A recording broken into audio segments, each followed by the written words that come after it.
Hello, everybody. Happy Wednesday. Welcome to another series of, episode, I should say, of Awaken Your Work Life. I am Julie Murphy, and I wrote the book, Awaken Your Wealth. And if you go to juliemurphy.com, in the next couple weeks, we'll be giving away a free book because it is time for all of us to awaken our personal wealth. And I am the money chick, but my friend Karen here is the expert in the work life arena. And Karen, tell everybody about yourself. Yeah, you know what? I am an intuitive business strategist. My background's in marketing strategy, did that on the corporate side for a long time. And more recently have been coaching entrepreneurs to build their businesses with soul from the inside out. And I use the same methodology to recently launch a business called 𝑘𝐻𝑧, a sustainable 6-piece capsule collection for women. Just simplify your life, take less, but experience more. You're living it. You and I are both living it. It's like I was just telling you how, life unpacks the way that it does. And my children's school got shut down for 2 weeks. And I decided, you know what? I'm going to do remote schooling and my work life from Texas because that's where my brother lives. And we haven't seen those cousins in 2 years. Oh, yeah. It was time. So literally, we came down here and we're living, but we can create our lives any way that we desire them to be. And so many of us don't feel like we have that choice. But we do. And that's why I wanted to make sure that we had, I thought my background today is like feeling trapped because I think everyone feels trapped in a corner and they're like, I feel like a lot of people feel like they got out of jail when they started to have to work from home because this kind of feels nice not having this commute. And, all these different aha moments that we've been having that we really can choose to untrap ourselves, it is a choice. Yeah, it is a choice. And that may be the hardest thing to digest for people to digest is this idea that it's all about how you're choosing to see something. Like, what is the lens? And some lenses are freeing and some are constricting. Right. And if you're choosing lenses that have possibility associated with them, maybe I could do something else, or maybe there's another way to think about this. Just being even open to that creates opportunity. But for so many of us, when we feel trapped, that reptile brain goes into fight or flight. And when we're in fight or flight, we constrict down. And that means that we're not open to receiving ideas and ways to transition. So the trap becomes a self-fulfilling prophecy, almost like you're feeling trapped. And because you feel trapped, you're like, behave trapped. And because you're behaving trapped, you're feeling trapped. So it's like a nasty circle. That is so true. And it's like we create these suffering cycles, right?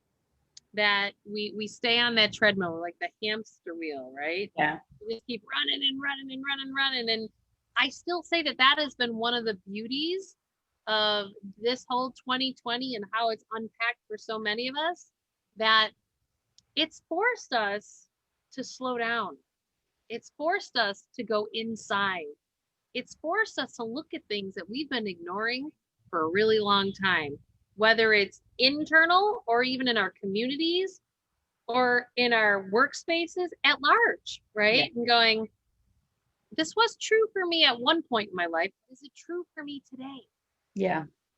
And that standing in your truth can be a really scary thing, but it's so necessary to do. And we so rarely do it. You know what I mean? We don't really stop to ask ourselves, is this still true for me, or what is true for me? And here's the thing about it. I mean, a lot of people don't look at it because they're afraid that it's going to shatter their world or change things. Listen, you don't have to change a thing, but it's important for you. We always talk about making an informed decision. Right. If you don't know what's true for you, you're not making informed decisions. You're not living your life. You're not behaving in that way. Some people don't want it. Okay, if you don't want it, you don't want it. But for those of you who are still listening, you tuned in, you saw trapped, what can I do about it? We're going to have a Right. conversation about that, you know, Right. and offer you some ideas. It's funny because, you know, I make these soul cards and I teach people about making soul cards. And I don't know if you can see it very clearly. You probably can't today, but it says, the one I pulled Something to today think says about. something to think about. And what we're going to be talking about today is something to think about. Right. Right. And Just understand that it's a possibility, yeah. right? Like, would I have thought 2 years ago that it was possible for me to be working from a place with someone that I love and I care about, that I get to see after work every day, and my kids are doing remote schooling? Like, it's the silver lining, you It is. know?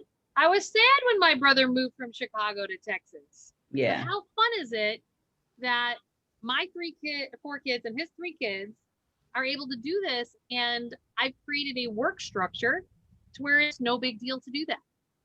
Yeah, you know what I might ask you to do in terms of the work structure you created, because I think people will resonate with what we're talking about, but for people who haven't hit the point where their resources are kind of allowing them to take action maybe in the same way, it's like, where did we start might be an Right. interesting place. Like, what is that first step? Because if you're working 3 jobs right now, and like, I would love to go visit my sister, you know, but you're trying to figure out like, I don't know how I'm going to get my 2 kids and my dog and my husband and me, or my 2 kids and me there right now because of the way my life is. Maybe we can talk a little bit about how to start.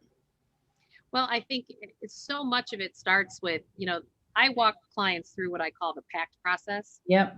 And the first step in the PACT process is the P. And the P is all about picturing the life that you want to create. Mm-hmm. And when I first asked somebody that, when they first come to me, I say, you know what? Where do you see yourself in 3 to 5 years? Like, if you were living exactly the life that you want to live, what is that? And what does that look like? And they always go, you mean financially? I say, I don't care. I don't care if it's financially, personally, your family life, your work life.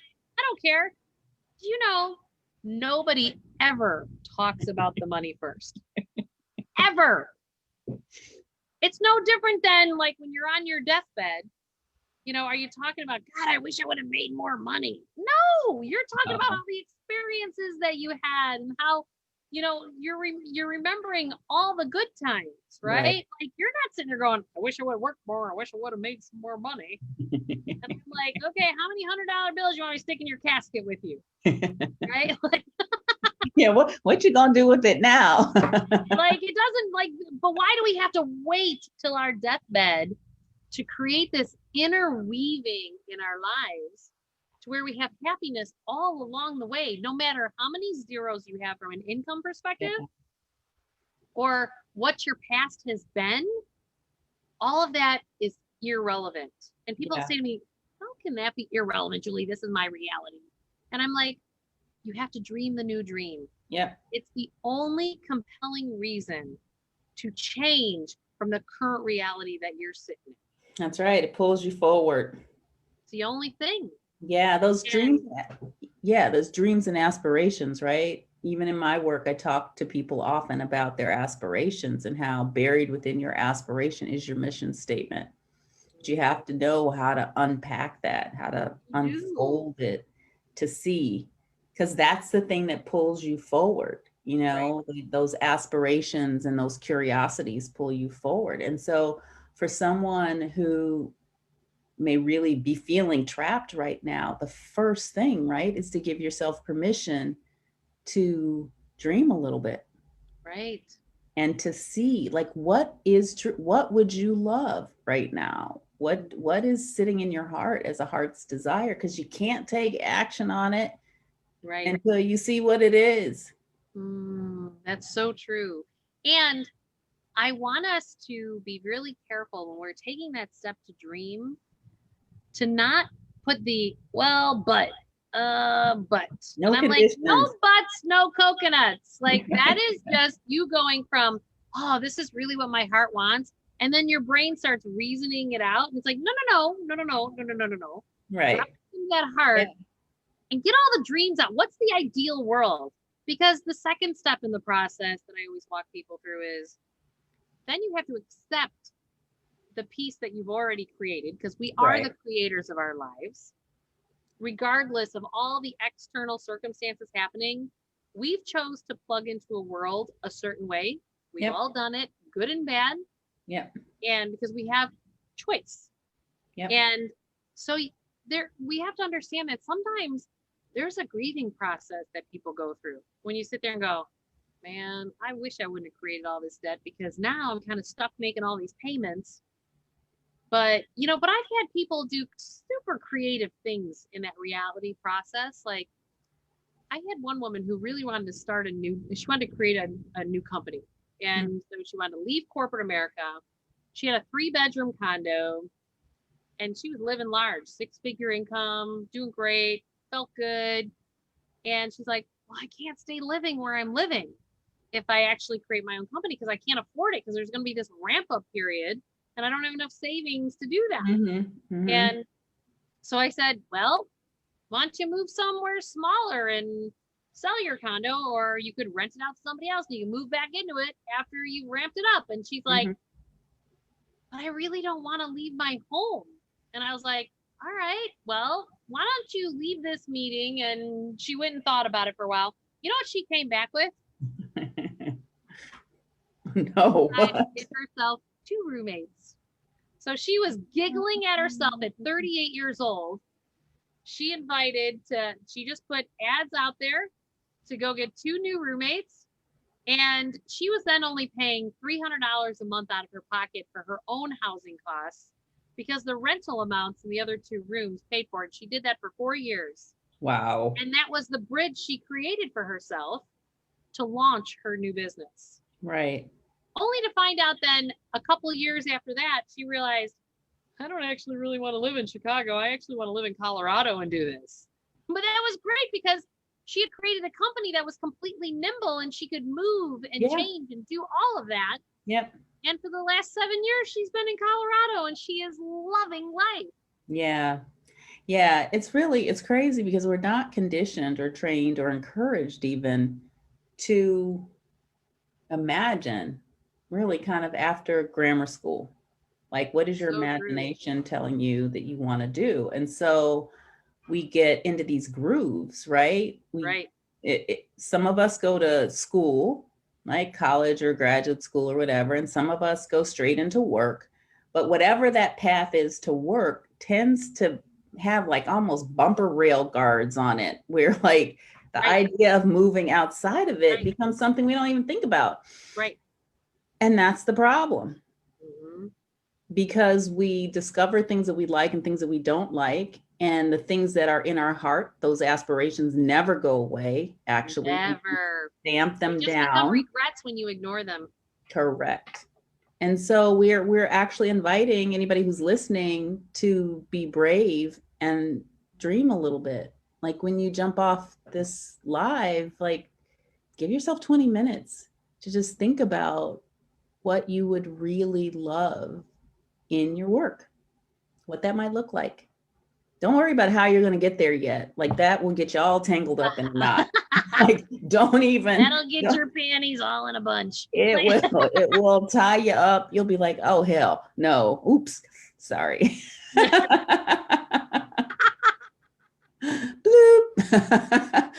But no, it's authentic, right? But it's you have to be willing to try. And both Julie and I invite you guys to come back week after week and send notes and put them in the chat, or send notes in advance, and we'll answer your questions, because we want to be your guides, right? Like, we want to help you into the life that you wanted to create.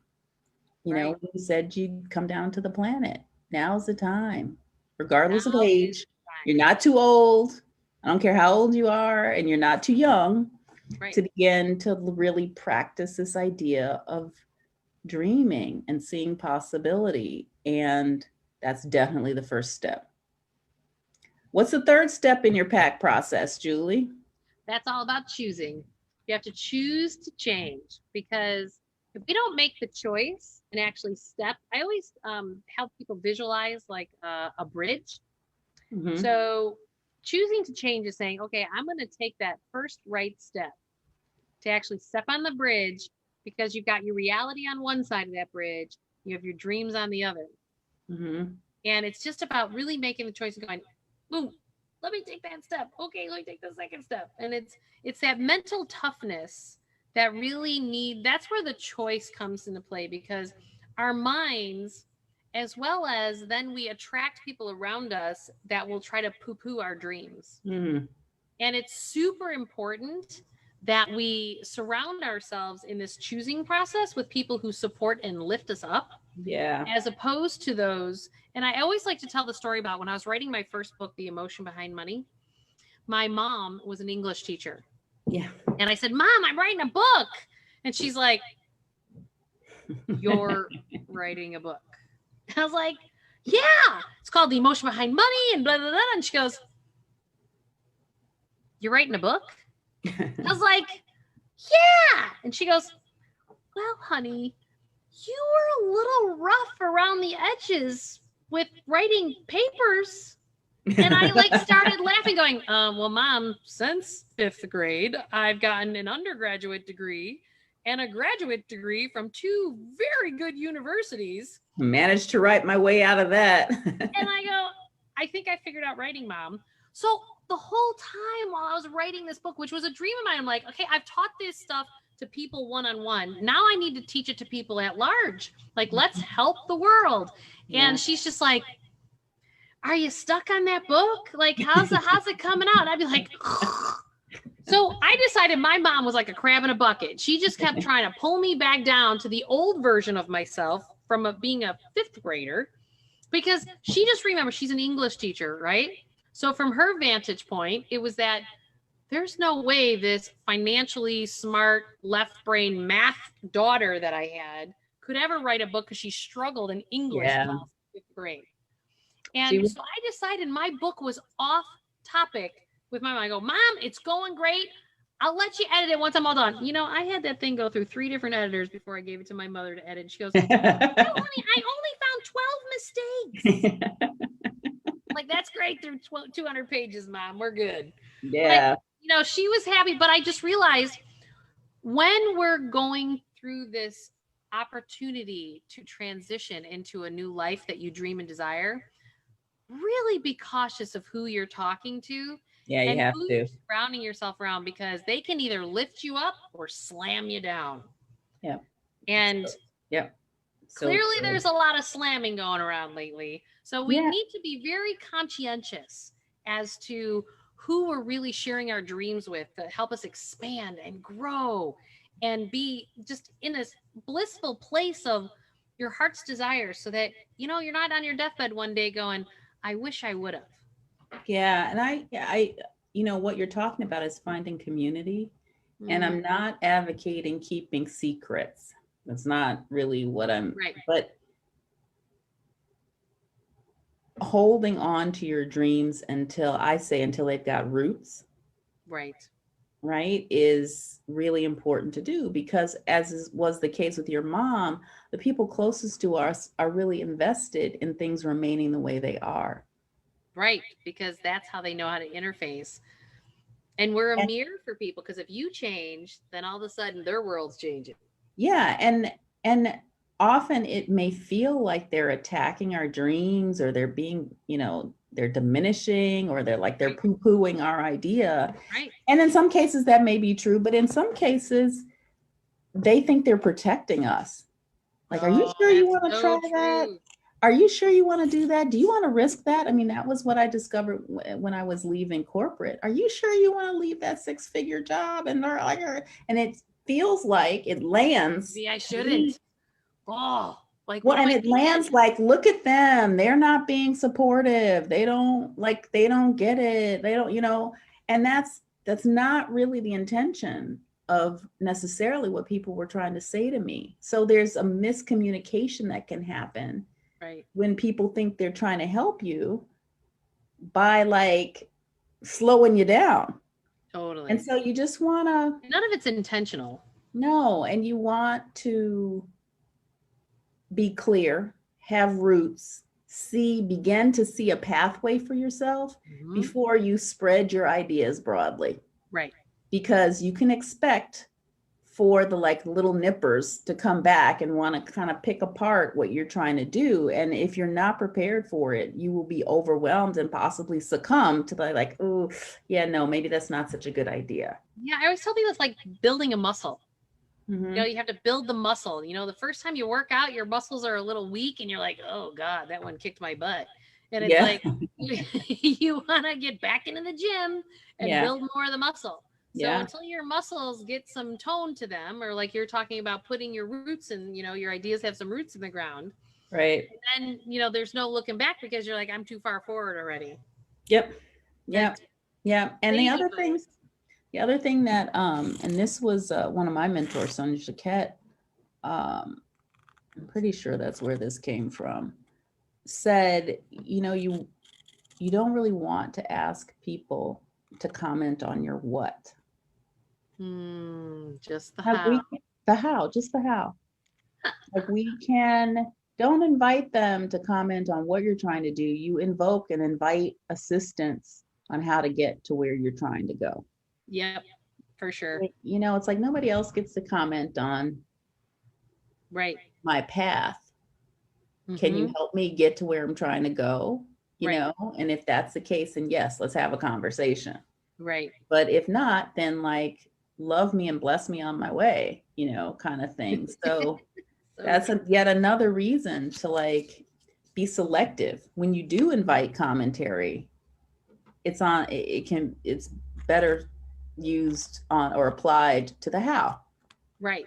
Exactly. And we as individuals also need to do our best to detach from the how, because, you know, I've had a couple things from a work perspective unfold this week that are incredible.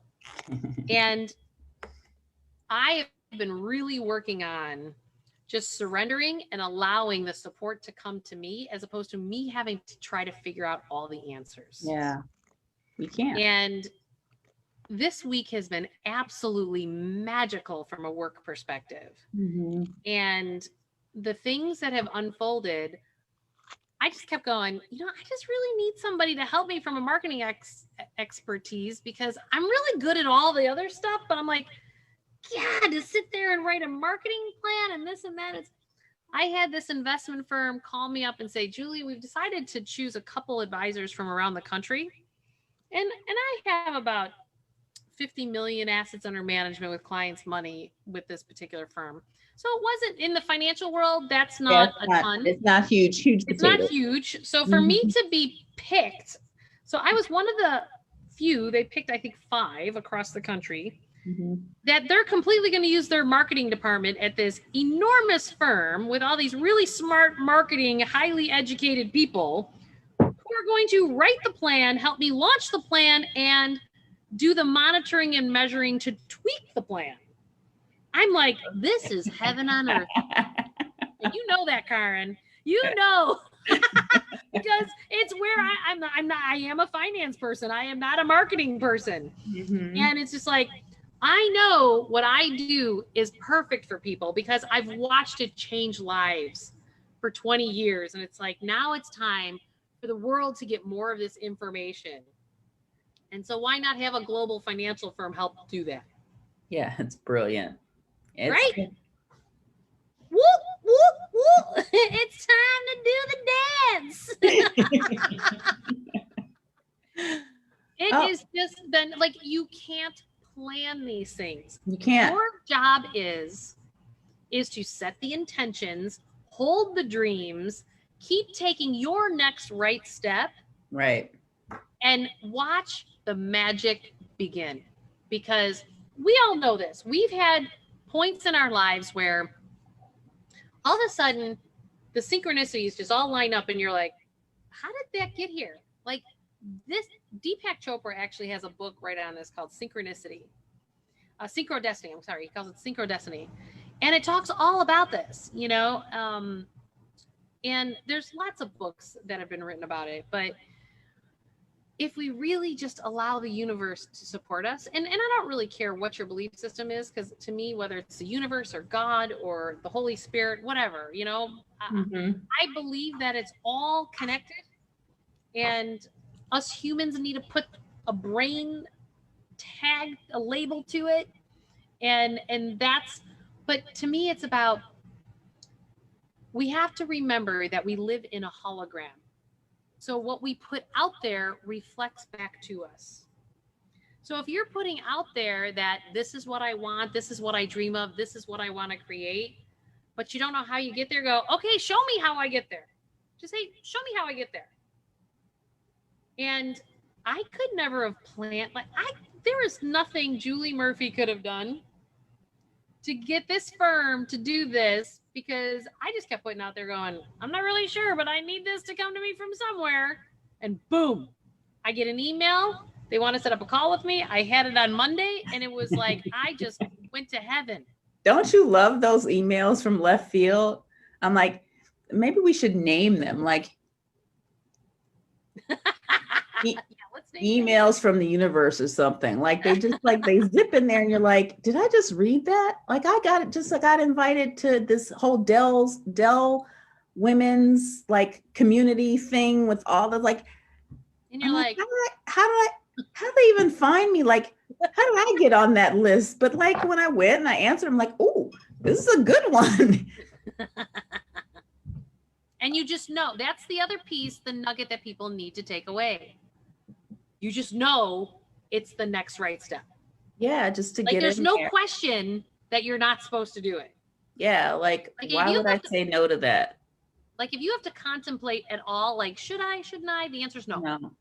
Yeah. We don't trust that it's not a clear yes. That's the other thing that I really want people to take away. Pay attention to what animates you, right? When you get that tickle in your stomach, you get that little that excited, oh, look at that. And then you find yourself doing this, oh yeah, but don't ignore that. Do not ignore that. We don't give enough attention to that. Yeah, don't ignore it. It's so important for us to really acknowledge those gut instincts. Yeah. And our MBAs, Karen, did not teach us that. No, they don't teach you that. We're super smart. And we were never, ever taught at Harvard or Notre Dame to trust our guts. But that is a key ingredient to all of this. Yeah, and here's the thing, for the people who may be listening and feeling yeah, well, I don't know. Listen, you don't have to believe us. But if you're willing to do some empirical research of your own, just test it. Test it with something benign. Set an intention for yourself, what you want to create, what you want to do, something you want to have come into your life, and then set it and forget it. Yep. And then see what happens. Notice, keep a journal, take notes, do your own research around this. You don't have to believe us. Try it. There's no downside. It's I give an example of and the more absurd sometimes the better.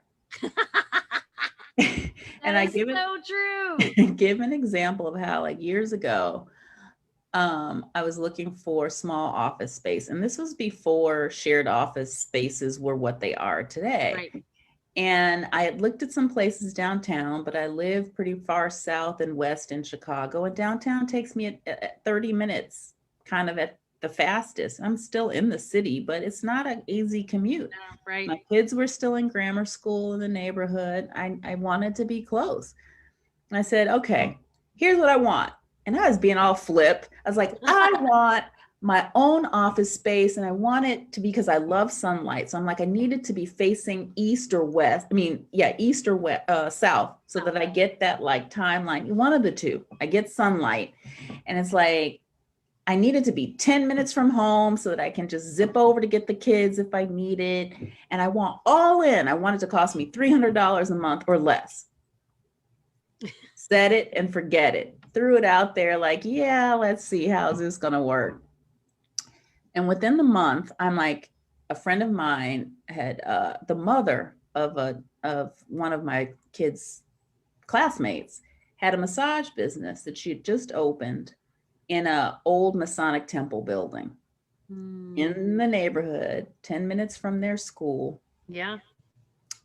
And I was on the table and she was asking me some questions. And so I just said, yeah, I'm actually kind of looking for office space right now. She's like, oh, you should look in this building. And she gave me the phone number to call. I called the guy and he's like, oh yeah, we've got an office. You can come and look. There's like 4 open spaces right now. And one of them was a corner office with eastern and southern exposure. So windows on 2 sides. It's like, I don't know, 300 square feet or something. Beautiful. And they said, yeah, it's $300 a month. I'm like, you're like, what? I'm like, yeah. I said, can you say that again for me, please?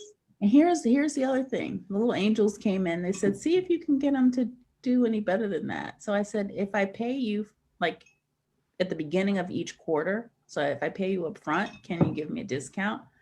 And they're like, sure. So in the end, it cost me $260 a month. The difference paid for my phones. That's beautiful. So all in, right? It was all in, but I didn't imagine that up front. I just set it and forget it, right? Like it's setting the intention, be willing to play with it. I'm like, yeah, I don't know if this is going to happen, whatever. It's all good. It's all good, whatever. And then zip, there it was. Like literally like a month later, I'm moving in to this space. It happens like that, folks. Yeah, it really does. It absolutely does. You have to be willing to dance with the universe. You have to be willing to play. You have to be willing to suspend your disbelief long enough for the opportunity to come in, because our disbelief creates like 14-inch lead walls around our perception. Yeah, it's nothing's getting in there. Yeah, nothing's getting in there. No fresh ideas, no newness, no opportunities are getting in there because our disbelief creates these barriers. You gotta let go of that. We really do, because how do we, and we were talking about my PACT process earlier, and the last step in the process is taking action. Yep. The biggest challenge I find with most situations, and particularly on the money side, people take action before all the other stuff. And it's a house built on stilts. Mm-hmm. It has no solid foundation because it's not based on your heart and soul. Yeah. It's not based on what matters to you at this season of life that you're in. Yeah. And that's what's important. It's important for you to look at what is true for you at this season of life. And when you start to go down the path of, well, I had this and then, no, nothing in the past matters. Nothing, because you can't relive it. No, only what you've learned from it. Right. Well, those to me are just tools in your tool. Yeah. Tool belt. Yeah. To use and bring out so that you're creating then the next piece of the equation. That would be really fun to actually create as a I don't know, as a gift for people. like bedazzled tool belts, right? Like bedazzled tool belts that you could decorate. Here's my bad relationship I had, and I'm never going to do that ever again. And here's that boss that I will never attract to myself ever again. And like all these tools where you're like, I've learned. Almost like a charm bracelet. Oh. Like you could just hang your little, like, here my lessons learned. I don't know. Absolutely. They're part of your toolbox. And, I think a lot of people got a lot of those tools in their tools. Got a lot. We all got a lot. Got shoved at home for months on end, and at risk of being, clamped down a little bit more again in our societies these days, right? Like, look for the golden nuggets in all of this. Absolutely. Because the golden nuggets are there. And if you're not sure, there's a movie that's right now just come out, but it's on Netflix, or it's like one of the scene in theaters right now. Gone in the Wild, I think it's called. Mm-hmm. And it's about finding the golden nuggets, that you have to go off the beaten path. Like, all these people went to Alaska to go find the gold. Yeah. And the main character in this movie just had this aha because he had a crisis in his life. And we really do not need to call in a crisis in our life to force our shift. We The main don't. character had a son that died, and that's what created him winding up in Alaska, gave everything to his wife, and because it just got bad at home, and went to Alaska. And then all of a sudden he realized, you know what, who cares? I'm going to go in the territory that nobody's ever been before. And that's when he found all the golden nuggets, like Yeah. pockets full, like enough for a lifetime, so he could rebuild his life again the way that he desired it to be.